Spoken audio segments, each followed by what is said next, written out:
Eh, saya nggak terlalu tidak terlalu eh, mengikuti betul itu. Yang pasti ada tiga person baliho, tiga orang baliho ya yang Ya. mencoba untuk mensosialisasikan bahwa dirinya itu siap maju. Walaupun ketika ditanya antara siap dan tidak siap, cuman beberapa di tengah masyarakat memang salah satu dari mereka adalah yang nantinya akan bertarung di pilkada Kota Tegal. Jadi namanya saya juga nggak begitu. Mungkin karena saya harus menjaga marwah KPU, Bang. Jadi nggak begitu tertarik lah.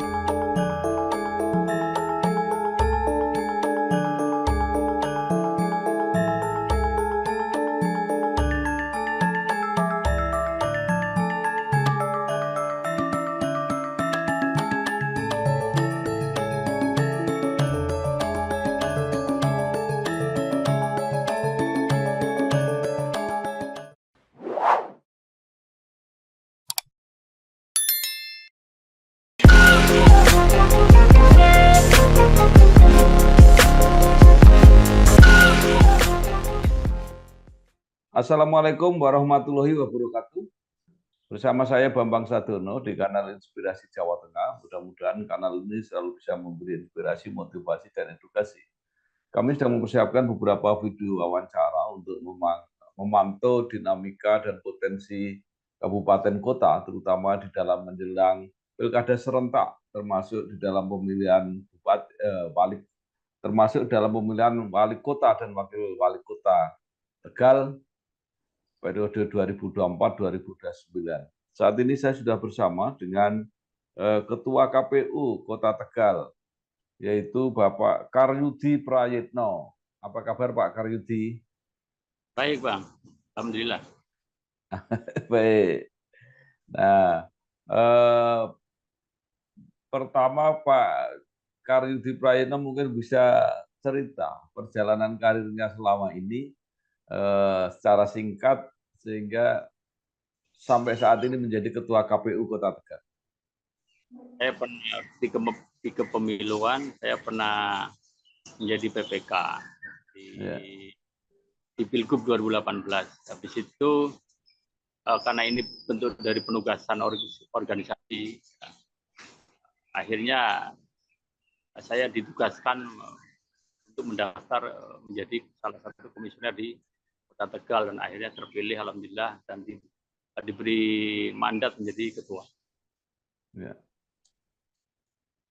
Nah Pak Karyudi ini tadinya dari unsur apa? Organisasi yang mengusulkan? Persatuan Alumni Gerakan Mahasiswa Nasional Indonesia. Oh iya baik. Ya. Nah menjelang pilkada atau pemilihan wali kota 2024,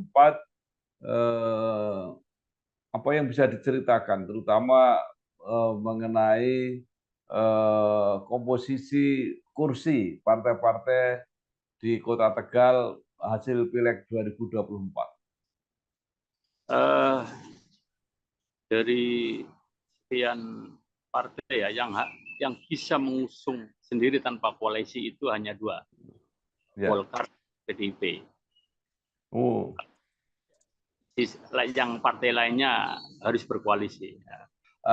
Mungkin antara Golkar dan PDIP mana kursinya yang lebih banyak? Imbang 77. 77. Kalau suaranya? Suaranya belum tak lihat hasil kemarin ya. Saya hanya kemarin minta ke divisi teknis. Yang saya butuhkan hanya perolehan kursi ya aja lah. Yang untuk suara sementara nanti nggak perlu dulu karena hitungan saya kan untuk bisa mengusung sendiri kan 6 kursi. Sehingga saya menyampaikan materi hari ini yang penting.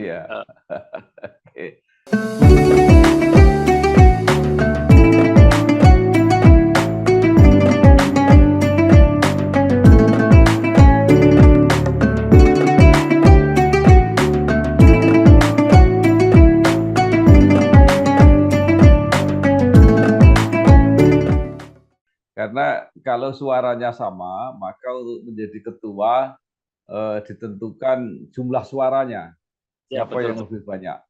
Jadi kira-kira belum tahu siapa yang akan datang yang menjadi ketua DPRD Kota Tegal, Golkar atau PDIP? Pastinya belum saya lihat datanya ya. Pastinya saya Ya, nggak berandai-andai sih, walaupun ya, ada tapi saya belum berani berandai-andai karena saya belum lihat data realnya, Bang. iya baik. Dengan dua partai yang bisa mengusung sendiri, setidaknya pasti akan ada dua calon karena kemungkinan kecil kan dua partai yang bisa mengusung sendiri akan berkoalisi. Nah, tetapi kira-kira bisa muncul sampai berapa calon untuk pilkada di Kota Tegal ini?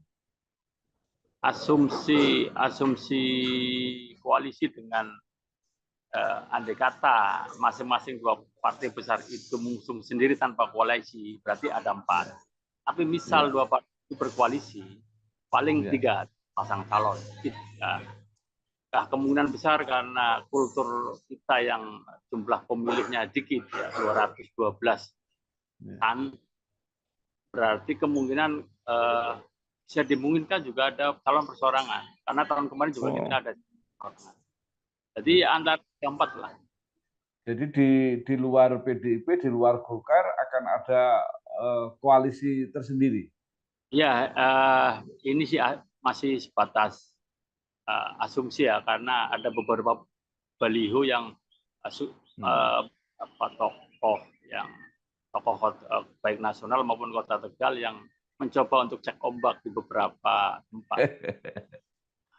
Ya, Pak Karyudi, siapa saja yang sudah mulai muncul nama-nama, baik sudah mulai pasang baliho, sudah mendeklarasikan diri, atau sudah ada baik partai atau perseorangan yang mengusulkan? Saya nggak terlalu tidak terlalu mengikuti betul itu. Yang pasti ada 3 baliho, 3 orang baliho ya yang mencoba untuk mensosialisasikan bahwa dirinya itu siap maju, walaupun ketika ditanya antara siap dan tidak siap.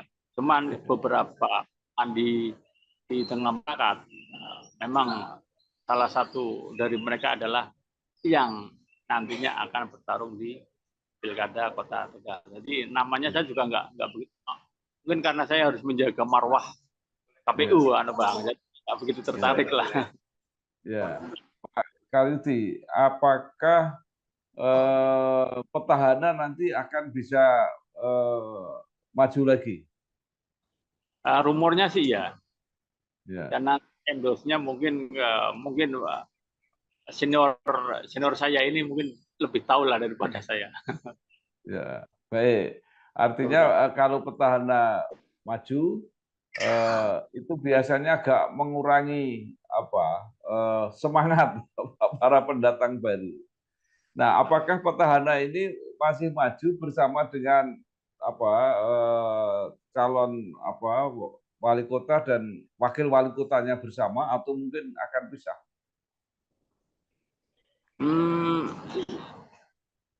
Sejauh ini bahasanya bukan petahana karena mereka kan sudah di-PJ-kan. Tapi ex wali kota ini bahkan balihonya malah belum muncul. Cuman secara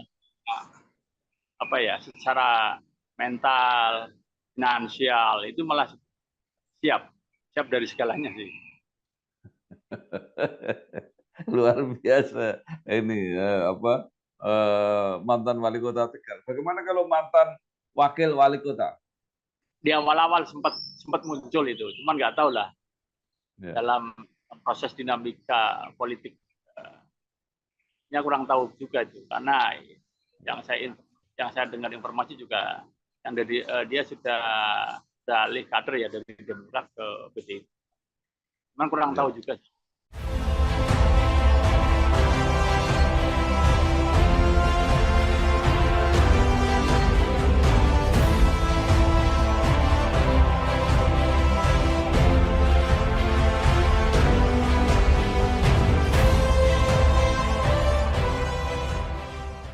Nah, sekarang kalau kemungkinan calon perseorangan, tadi dikatakan ada kemungkinan calon perseorangan, dan calon perseorangan ini kalau tidak salah 5 Mei harus sudah mulai mendaftar. Apakah Ya, sudah ada tanda-tanda atau yang mencari informasi bahwa akan nyalon secara perseorangan? sejauh ini belum. Kurang tahu ya nanti kalau sudah mendekati tanggal itu ya. Karena eh, sejauh ini juga baliho-baliho yang terpasang di beberapa tempat juga hanya masih didatangi eksponen organ-organ mereka saja, dan saya pun memang tidak hunting itu, Mas Senior ya. Jadi, cuman belum gaungnya belum, cuman kita hanya apa ya, sebagai sebagai anggota KPU harus siap lah ketika itu Ya, ada. baik. Tadi dikatakan bahwa Kota Tegal sudah pernah punya pengalaman ada calon perseorangan. Itu calon perseorangan itu hanya sampai ke pendaftaran atau sampai ke pemilihan? Sampai pada pemilihan tahun kemarin ya, Ya, sudah pemilihan malah. iya. Eh, apakah hasilnya cukup meyakinkan atau jauh dari pasangan yang diusulkan oleh partai politik? Kayaknya uh, nggak besar-besar banget ya, Ya, ya. Baik. uh, malah dengan koalisi parpol. Nah, Pak Karyudi, ini kan pertama kali pilkada diselenggarakan secara serentak.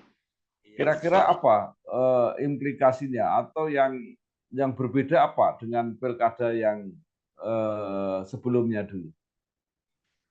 Yang berbeda berat ya ini ya, menurut saya sih ya Ya, berat uh, uh, Bohir akan bingung membagi mana karena kita serentak.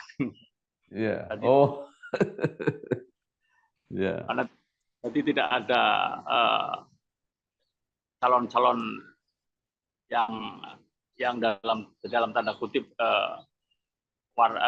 diunggulkan atau tidak, karena dengan serentak ini maka semua akan tersebar perhatiannya, dan masyarakat kayaknya juga ini pengalaman baru. ya, Walaupun antusiasme pilgub yang sudah kurang begitu kencang, tapi dengan berbarengan dengan pilkada kota maupun kabupaten, maka akan semakin seru lah kira-kira. Pertanyaannya, ya, apakah linear dengan pemilu kemarin atau tidak, atau linear dengan koalisi nanti di pemilihan gubernur. Nah, ini juga ya. pertanyaan ini, Mas. Nah, itu bagi KPU seperti apa untuk mensosialisasikan itu? Karena pemilihannya bersamaan dengan pilgub. Ya, ya kita sampaikan bahwa nanti kan di tanggal 11 Mei kan kita rencananya akan launching pilkada serentak, yang di situ akan menyampaikan bahwa pemilihan kali ini kita berbeda dengan pemilu sebelumnya, yaitu bahwa pemilihan kali ini kita tidak cuma memilih gubernur dan wakil gubernur, tapi kita juga memilih wali kota dan wakil wali kota.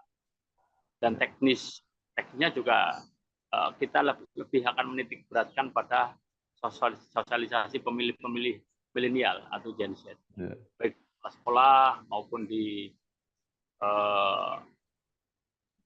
organ-organ kepemudaan, kira-kira itu.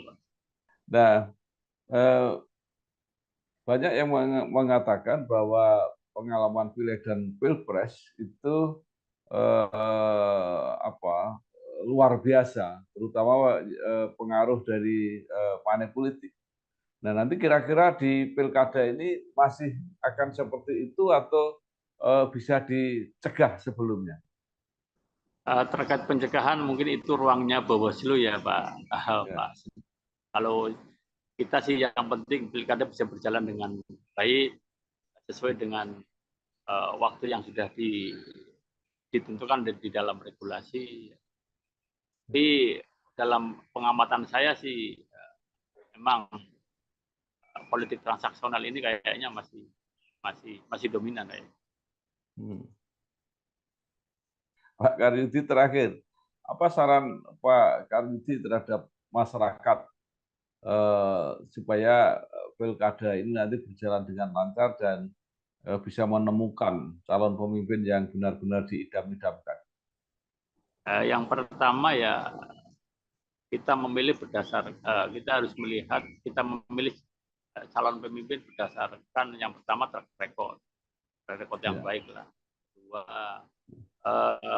program-program yang nyata ketika yang bisa menyentuh kehidupan masyarakat di Kota Tegal kira nanti terpilih lah. Yang kalau bisa sih hindari money politik. Gitu. Mungkin itu saja sih yang bisa saya sampaikan kepada calon-calon pemilih ya. Ya, baik. Terima kasih sekali Pak Karyudi Prayitno, Ketua KPU Kota Tegal. Mudah-mudahan informasinya ini membantu kita semua dan terutama membantu warga Kota Tegal untuk mengikuti pilkada dan memilih calon pemimpinnya 5 tahun yang akan datang. Terima kasih. Wassalamualaikum warahmatullahi wabarakatuh. Waalaikumsalam warahmatullahi wabarakatuh.